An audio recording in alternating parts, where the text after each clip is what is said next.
स्थिति में सुधार कर सकते हैं। जी हम बात कर रहे हैं बाबा साहब भीमराव अम्बेडकर वाहिनी के राष्ट्रीय अध्यक्ष की, जिन्होंने बाबा साहब के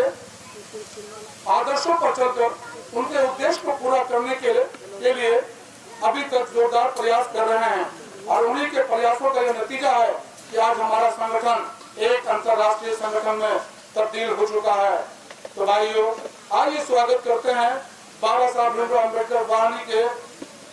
राष्ट्रीय अध्यक्ष आदरणीय अमर चौधरी जी का, जो अपने आशीष वचनों से हम सबको संबोधित करेंगे, जिन्हें सुनकर हम लोग धन्य हो जाएंगे। तो आइए एक बार फिर से उनका जोरदार स्वागत करते हैं। Please give a big hand to our national president Amar Chaudhary ji. जय भीम साथियों, सबसे पहले बाबा साहब के चरणों में श्रद्धासुमन अर्पित करते हुए आए हुए सभी पदाधिकारी और सदस्यों का और आम जनमानस का हार्दिक स्वागत एवं अभिनंदन करते हैं। बाबा साहब भीमराव अम्बेडकर वाहिनी की राष्ट्रीय कार्यकारिणी की टीम आज आपके लखीमपुर खीरी पहुंची हुई है, जिसमें लखीमपुर खीरी में जिला अध्यक्ष मनोनीत किए गए, जिसमें लखीमपुर खीरी के मेन बॉडी से मस्तराम जी को जिलाध्यक्ष मनोनीत किया गया, सिख प्रकोष्ठ से लखविंदर सिंह जी को जिलाध्यक्ष मनोनीत किया गया, साथ ही अल्पसंख्यक प्रकोष्ठ से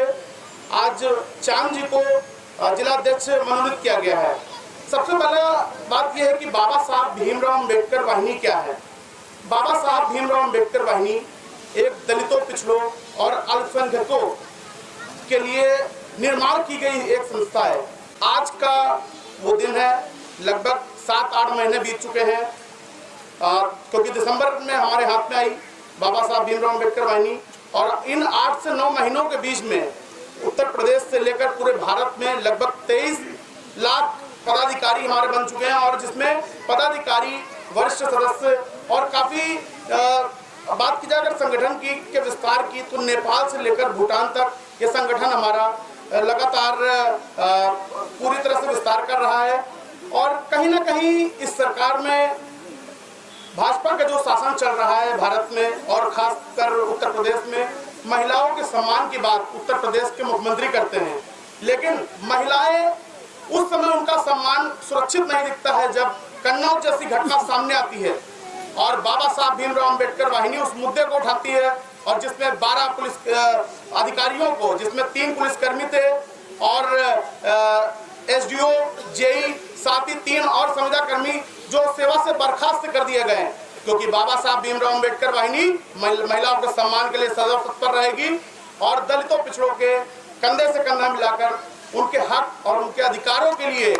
हम सामने रहेंगे। और हम हक मांगने का काम नहीं, हम अपना हक छीनने का काम करेंगे, क्योंकि बाबा साहब ने सिखाया था कि शिक्षा उस शेरनी का दूध है जो जितना पिएगा उतना दहाड़ेगा। कहीं ना कहीं दलित, पिछड़ा और अल्पसंख्यक समाज जागरूक हो रहा है और पढ़ लिख कर आगे बढ़ रहा है। जब वो संविधान के बारे में जान रहा है तो संविधान के और अपने हक की बातें करता है। और बात की जाए इस कार्यक्रम में उपस्थित लोगों की, तो यहाँ पर हमारे सिख प्रकोष्ठ के भी काफी गणमान्य उपस्थित हैं, और साथ ही यहाँ पर जो मुझे जानकारी मिली है कि बंजारा समाज से भी काफी लोग यहाँ पर हैं। अगर बंजारा समाज और सिख समुदाय की बात की जाए तो देश में बहुत बड़ा योगदान इनका रहा है। शायद यहाँ पर बैठे बंजारा समाज के लोगों को ना पता हो, लेकिन हमारे जो सिख प्रकोष्ठ के पदाधिकारी हैं सभी को तो पता ही होगा कि जो 9वें गुरु तेग बहादुर जी थे, उनकी जो हत्या की गई थी, उनमें कहीं ना कहीं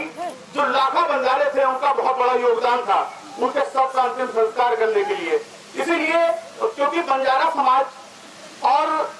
सिख समाज की अगर बात की जाए तो पिछले कई सौ वर्षों से गठजोड़ रहा है, लेकिन शायद अमीरी गरीबी के कारण और छुआछूत के कारण कुछ मनुवादियों द्वारा इनको एकजुट ना होने दिया गया, और लगातार आप देख रहे हैं कि समाज में सिर्फ और सिर्फ मनुवाद अब फैलता नजर आ रहा है। तो जब मनुवाद फैल रहा है तो इस मनुवाद को रोकने के लिए बाबा साहब भीमराव अम्बेडकर वाहिनी अब अम्बेडकरवाद फैलाने का काम करेगी और दलितों, पिछड़ों के हक के लिए सदैव तत्पर रहेगी। साथ ही यहाँ पर बैठे हुए हमारे सिख प्रकोष्ठ के सभी पदाधिकारी मौजूद हैं,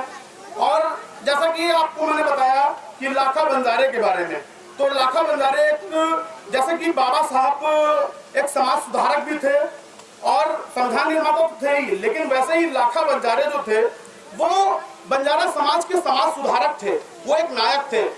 मैं हमारी बाबा साहब भीमराव अम्बेडकर वाहिनी उनको भी नमन करती है, उनके चरणों में श्रद्धा सुमन अर्पित करती है। और साथ ही बाबा साहब भीमराव अम्बेडकर वाहिनी अपने हर पदाधिकारी, हर कार्यकर्ता के साथ कंधे से कंधा मिलाकर खड़ी है। और अगर कहीं भी आपके क्षेत्र में कोई भी दलित, पिछड़ा, मुस्लिम, सिख समुदाय या अन्य समुदाय पे भी अगर अन्याय होता देख रहे हैं आप, तो अन्याय होता देखकर शांत ना हो जाइए, उसकी आवाज उठाइए और उनके कंधे से कंधा मिलाकर उनको न्याय दिलाने का कार्य करिए, क्योंकि संविधान में भी दर्ज है कि हम गरीबों, मजलूमों और वंचित शोषित की आवाज बने। और इस संगठन में लगभग 23 लाख लोग आज तक जुड़ चुके हैं और बाकी यहाँ से भी उम्मीद की जाएगी जो और लोग बैठे हुए हैं, अगर उनको संगठन के बारे में जो जानकारियां मिली, अगर उनको सही लगा होगा तो वो अवश्य बाबा साहब भीमराव अम्बेडकर वाहिनी से जुड़े। और साथ ही मैं अपनी वाणी को विराम देता हूँ। धन्यवाद।